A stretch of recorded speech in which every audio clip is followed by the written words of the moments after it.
Buenos días, buenas tardes, buenas noches, profesor. Tenga un buen día. Vengo a entregar mi trabajo final de técnicas de la comunicación. El tema relacionado a ello, o el tema que nos dejaron, fue el comportamiento de la sociedad en tiempo de pandemia. Y la primera pregunta hecho dice, ¿qué es un texto argumentativo? El texto argumentativo es es uno de los tipos más abordados en la escuela, eso porque despierta la capacidad de expresar ideas, opiniones y la posición sobre determinado tema. Este tipo de textos incluye diferentes géneros como disertación, artículos de opinión, argumentativa, editorial, entre otros. Y el texto de carácter argumentativo busca convencer al lector sobre determinado asunto. Por eso es indispensable tener fundamentos y tener una base, o sea, un punto de vista central sobre un determinado asunto. Solamente así será posible convencer al interlocutor sobre tu visión. Claros ejemplos del texto argumentativo serían información sobre temas educativos. Uno de ellos sería: el tabaco es el problema más grave de salud pública en el país, así como no admitimos que los comerciantes de marihuana, pasta, base o heroína hagan campañas publicitarias para nuestros hijos en la televisión. Todas las formas de publicidad de cigarrillos deberían ser prohibidas definitivamente para los desobedientes, con cárcel. Y frases impactantes y de carácter personal, considerando la afirmación de Bertrand Russell, lo que más sucede al hombre no es tener bienes materiales, sino el prestigio que esos bienes le proporcionan. Y el rescate de hechos históricos. La casualidad puede originar grandes descubrimientos. Alexander Fleming fue eso, por ejemplo, cultiva bacterias. Un día, al acaso, vio que los hongos que surgen en el frasco mataban a las bacterias presentes en el recipiente. Del estudio hecho con esos hongos surgió la penicilina. Ideas lógicamente enlazadas. Al admitirse que la vida humana es el bien más preciso del hombre, no se puede aceptar la pena de muerte una vez que existe siempre la posibilidad de error jurídico que, en este caso, sería definitivo. Pregunta número 2. Mencione las características más revelantes de un texto argumentativo. Antes de comenzar a redactar un texto argumentativo es necesario tener en claro la idea que se quiere transmitir y en base a qué tipos de argumentos se le va a manifestar. Por ejemplo, un argumento emotivo-afectivo son aquellos que pretenden generar empatía y convencer a través de las emociones y los sentimientos. Un argumento racional son aquellos que apelan a la capacidad de pensamiento lógico del receptor.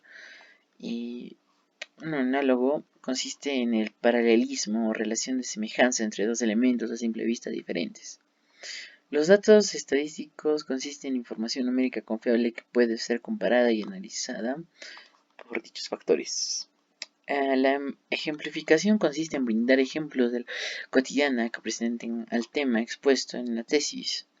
Y la cita textual o directa consiste en transcripción fiel de las palabras de un autor o documento publicado y la frase completa se redacta entre comillas. ¿Qué es una tesis? Una tesis es una proposición correcta desarrollada con una metodología de investigación consistente. Tema tratado está relacionado con las disciplinas de estudio del estudiante. La tesis se debería exponer en forma oral y someter a escrutinio ante un jurado. El jurado revisará el documento de tesis y la exposición y decidirá si se otorga o no el grado en cuestión al sustento. Hay algunos factores que son necesarios, no te preocupes si crees que te falta alguno. Durante la investigación sobre la investigación se pondrá énfasis en cada uno de ellos.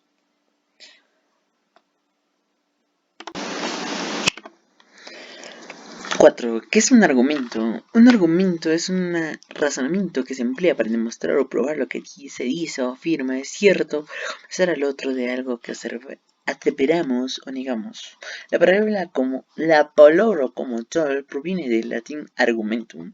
En este sentido, el argumentum Siempre busca persuadir a la otra persona sobre la veracidad de lo que decimos. Por esta razón, para que sea convincente, debemos procurar que nuestro argumento sea coherente, sólido y sin contradicciones que puedan afectar su credibilidad.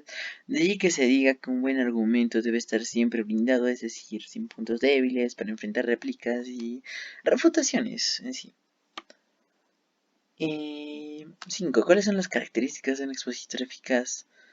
Pues sería la presencia. Un orador debe vestirse adecuadamente, pero siempre teniendo en cuenta el público ante el cual se presenta. Y su postura debe ser erguida, eh, mostrando decisión y seguridad.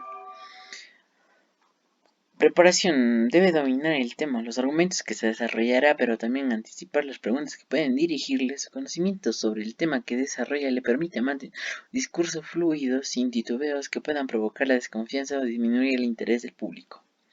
La práctica. Conocer el tema no es suficiente para poder expresarlo con efectividad. Un orador practicará en privado a lo mejor de exponer sus argumentos, combinados contenidos, tono de voz, gestualidades, ritmo y cualquier otro elemento que incluya en su disertación. La credibilidad, si bien en su preparación deben anticiparse posibles preguntas, si no debe responder alguna, es preferible que admita sus limitaciones e intentar engañar a la audiencia con falsas respuestas.